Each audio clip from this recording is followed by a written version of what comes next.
Hello, K and Faye Nation. Welcome to Say Faye. That's with a comma, so make sure you get that space done. We're gonna read another story from our favorite time-wasting website, Reddit. We're gonna get right to it. You already know the game, the name of the game. We're gonna do things a bit differently. These are the top stories of all time. Goes down to 25, and we're just gonna use some math to pick something for us. We're going to go number 5. So in case you don't know how this works, I'm going to pick a story and I'm going to read it out to you. This will be a great way for me to test out the vocal range of my voice. And we'll see how this goes. Well, what's this one? 7 months ago, I responded to a prompt. Oh, this isn't even a story. So we're gonna have to do another one. 18 it is. Let's see. Following World War III, all the nations of the world agreed to 50 years of strict isolation from one another in order to prevent additional conflicts. 50 years later, the United States comes out of exile, only to learn that no one else went into isolation. Okay, that's a good prompt. That's a very good prompt. Let's see how this goes. Oh, I forgot to play background music. Let's go. Okay. So, let me change the volume a bit. There we go. There we go. Now we're ready. Okay. Let's see. So the top story. Oh, where's the user? The top story is by Steel Pan Man. Alright. This is post World War III. America's come out of isolation and the rest of the world has just been having fun. Let's begin. Their fields are empty. White wastes sowed with salt of the long years. For all the miles they could see, they see nothing but an endless world. This should please them, you would think. But there is something coursing through the air, a wind rising in the heavens above. Maybe they can taste it. Perhaps that is why they cry. They can feel their abandonment. The world watches, for I know I am not the only eyes. In our towers in the far world, we see the specks roam, little mites mustering the courage to leave their bunkers. See how the light hits them. See their flag fly high in the open lands. MURICA, I think. Long ago, my family was American. I feel some sadness to them. The gates to heaven have closed. Our world is leaving, and our goodbyes nearly spent. But see them come. See the war-torn land all brown and turned, stony and wild. Look at them, look for us. See the mites fall in confusion. And if you hear my words and sense some bitterness in them, then I shan't pretend to hide it. The war had taken much from me. All that I loved is gone, but such is war. And such was the American war. And if you hear my words, and my words echo in the stillness of the deserted lands, then let me explain. For you are unlucky, perhaps even a child, born innocent, condemned to die. For that you deserve some solace. Solace is all I can give. When the war had ended, half the world had died. Their screams and chemical shadows haunted the peace, and what talks were held were facetious. I am so sorry. We knew this world was gone. What good was dismantling bombs when the knowledge would forever remain? We had to leave. The sun was growing warmer. The days going quicker in the silence of burying the dead. We had to leave. After the war ended, what countries remained made very hard decisions. We banded together after Lucifer's week. That was the week where a new bomb fell every day. We decided everything had to end. For humanity to survive, we would have to leave our human home. This we agreed with heavy hearts. And we gritted our teeth and negotiated with the Americans. If you are reading this amidst the lonely plains, Then know we negotiated with your fathers. We gave them everything they wanted, placated their fancies, and pleaded and begged in all the right ways for just one favor: for us to all isolate ourselves for 50 years. The Americans thought they had won. You could all never accept the idea of loss, or even compromise.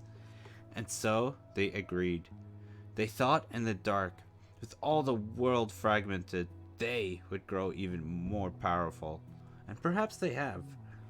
But we had deceived them. In those 50 years, they had caged themselves, and we worked freely on creating vast ships to take us off this failing planet. Cancer's on the rise. Most lands are dead, barren like so many women who were cowed in the final bunkers. Most lands are dead. Same as those women. Same as my only love. And we have built great towers in what pockets of life that still remain. Great spires to the heavens house our ever-readying ships. And now, as the nights come cold and the frost heavy with the ghosts of the dead, and the heavy feeling of time running out, we have completed those ships. We ready ourselves for the journey to come. Just as you have awakened. So now see the American stretch. See how the land sprawls in a lonely plateau. Hear the silence and breathe the abundant air. I wonder how it feels. What butterflies they must have. Are you looking for us? Or is it just confusion? Or even knowing? The world turns in silence. Age has taken my hair, my health, my dreams, but it has not taken that fire and that hatred the war has wrought. I listen to the quiet. I feel the shadows found the great tower. It is dark here. Soft purple dusk sprayed upon a cozy idea of hope. I feel the rumble of the engine start. Hear the crew announce the test has been a success. We will leave soon. I will go and leave my home behind. But in the days remaining, I look and I stare. The fields sway in the night's wind. The moon is further than it has ever been. The stars blanket the black. There is a loneliness upon the land. The metal doors sigh. The Americans come out bewildered. They try their phones, but no one answers. See how long their shadows are. See them search for that neighborly love. I wonder what they think. I wonder if they know. The ships will leave the day after tomorrow. The sun will eat this earth. We have burned all our intelligence and have left no hope as to where we will go. Let the Americans have this planet. Let the temperature rise and engulf them. Perhaps their sweat shall stay their tears. But let them have this world. They have fought so hard for it. And let them look to the sky as we leave. See them look in hope at the marvel of shooting stars. Let them wish for a good life and for contact as soon as possible. Give them their hope. It is all they have.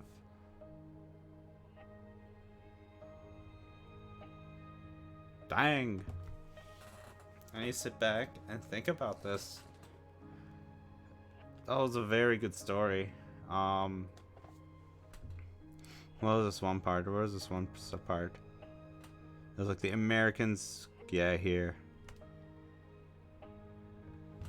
That's such a real line. The Americans thought they had won. They can never accept the idea of loss or even compromise. That's pretty powerful. Like, it's just a play on how the whole American motto is freedom and power to America. But what they don't realize is they kind of have a finger literally everywhere in the world, and their military presence is everywhere. Some of it's beneficial, of course, some of it's helping other nations, but they're just everywhere. So, and this story, the story's ridiculous. It's kind of saying, you know, America, you can invest all you want in military might. You can fight the world, but at the end of the day, the world's gonna take you, America. The world's gonna take you. That's gonna conclude Say Faye. Let's just switch us back. Let's switch us back. I promise no creepy psycho ladies this time. That was I like that. What do you guys think of that story? It was moving. It was nice. It was very good. It was the idea of, you know,